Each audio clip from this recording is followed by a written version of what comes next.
Ampalaya con fried chicken.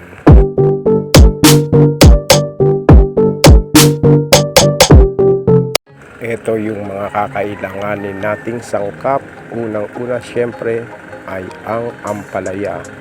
Ginayat na ampalaya at saka ginayat na sibuyas. Meron diyang mantika. Mayroon ding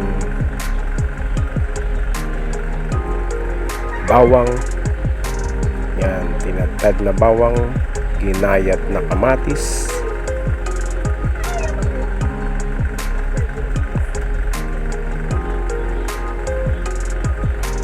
giniling na baboy o pork giniling,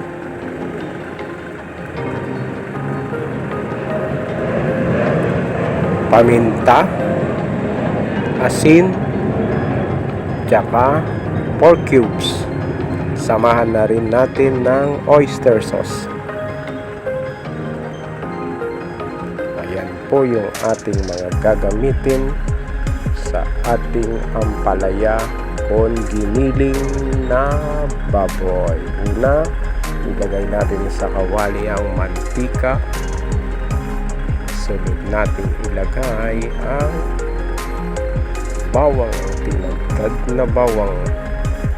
Isusutay po natin yan hanggang sa mag golden brown dahil po ang aking apoy ay fire heat o yung malakas na apoy, mabilis lamang po yan. Kasunod natin ilalagay ang ginayat na sibuyas hanggang sa lumabas ang aroma. Konting saute lamang po yan, sabay na sila ng bawang na mag-golden brown. Sa lakas ng ating apoy ay mabilis lamang po yan, kaya sa ilang saglit lang ay mag-golden brown na yung bawang at lalabas na rin ang aroma ng ating sibuyas. Yan po, umuusok-usok pa. At ang aking ginagamit na sandok ay pang karinderya talaga o yung pangluto. Malaking sandok po yan.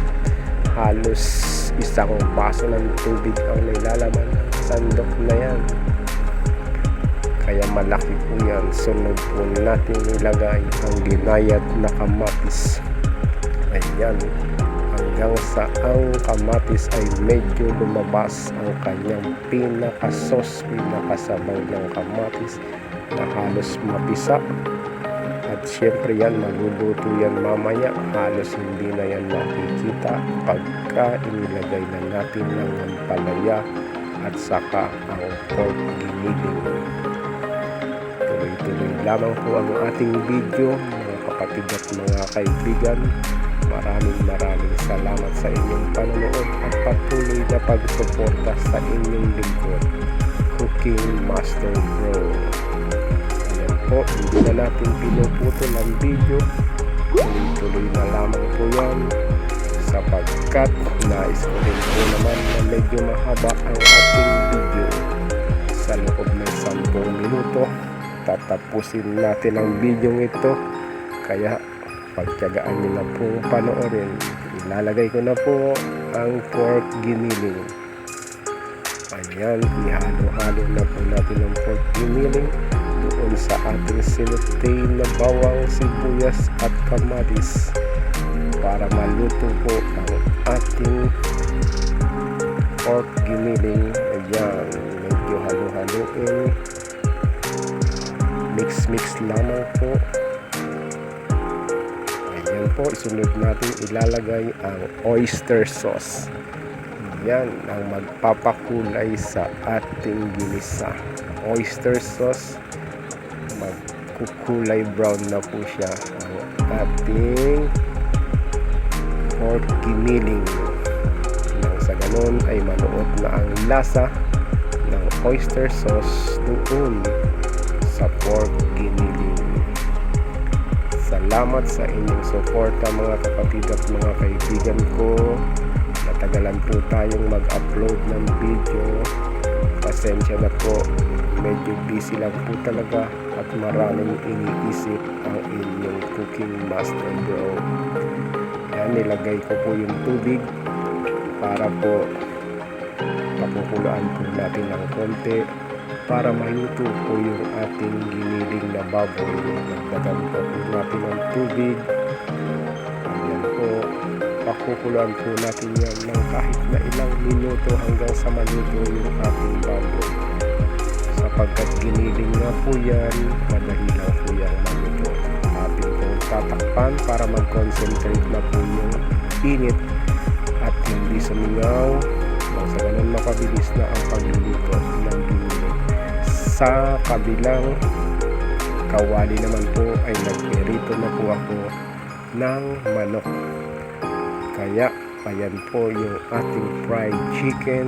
May mga nakasalang na at may isasalang pa po. Nilagyan po natin siya ng buttered mix, kombinasyon ng flour, cornstarch, asin at paminta na may kasamang paprika. Ayan po yung ating giniling na sinutay. Lalagay ko na po yung asin, dinurog na paminta at pork cubes bilang pampalasa para nandun na po yung lasa niya sa ginisang giniling. Ayan po yung ampalaya, ipinakikita ko po sa inyo sapagkat maya lang po ay atin siyang isusunod na ilagay. Ayan, pansamantala ito naman yung ating manok na iluto na rin po. Maaari na po natin siyang hanguin. Ilalagay ko po yung paghinaw ko sa bandang itaas sapagkat nandun po yung ating strainer. So dalawa po yung ating niluluto ngayon. Kabilaan po mga kapatid at mga kaibigan. Lalagay ko na po yung ampalaya. Ampalaya ay akin nang ilagay. So ihahalo natin yan. Paghalo-haloin lang po natin. Saka natin tatakpan muli para mabilis ang pagluto ng ating ampalaya. Hindi pong napapansin, medyo mabilis po ang aking pagluluto sapagkat gumagamit tayo ng pressurized fire, pressurized heat. Mabilis lamang po yung apoy niyan sapagkat malakas po ang ating apoy. Yan po, tatakpan na po natin. Lulutuin lang po natin sandali yung ating. Ayan, nakikita nyo kumukulo-kulo yung ating ampalaya. Ito naman po sa kasalukuyan yung ating manok na hango po na sa bandang itaas yung iba at may luluto pa po ako na isang batch pa po. Ayan, mabilis lamang po. Ayan, tapos na po ang fried chicken at may kasama na rin pong gravy na aking ginawa na hindi ko na po naipakita sa inyo. Yan po yung fried chicken.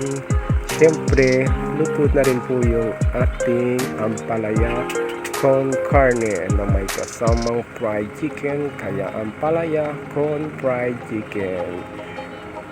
Shout out po sa aking mga kababayan sa taga Pangasinan. Shout out sa aking mga kamag-anak dyan, sa aking nanay, sa aking mga kapatid, sa ate ko, sa kapatid ko, sa mga pinsan ko na nariyan. Shout out po sa inyo at sa mga kaklase ko sa Daniel Maramba National High School. Shout out din sa Hotel Ava Family, Cuneta Branch, Malati Branch, Hilpuyat Branch at sa head office. Especially syempre sa Cuneta Branch na aking kapamilya. Sa aking mga kapatid sa Iglesia ni Cristo sa buong mundo. Shout out po sa inyo. Salamat din po sa inyong patuloy na pagsuporta sa akin. Sana po huwag po kayong magsasawa i-share ang aking video sa aking mga kalokal sa lokal ng Pasay. Shout out po sa inyo mga kapatid at mga kaibigan mula Purok 1 hanggang Purok 11 sa aming pastor, ang kapatid na Ka-Anyel Sakido, sa ating tagapangasiwa, kapatid na Diosdado F. Gades, distrito ng Makati. Shout out lalong-lalo na sa YouTube aspirant, kapamilya ko po sa YouTube aspirant na napaka-supportive po sa aming lahat, sa isa't isa. Supportive po kaming lahat, kaya kung nais niyo pong mag-join sa aming group YouTube Aspirant, lalong lalo na shout out sa aming admin creator na si Miss Jen in US Vlog. Thank you po.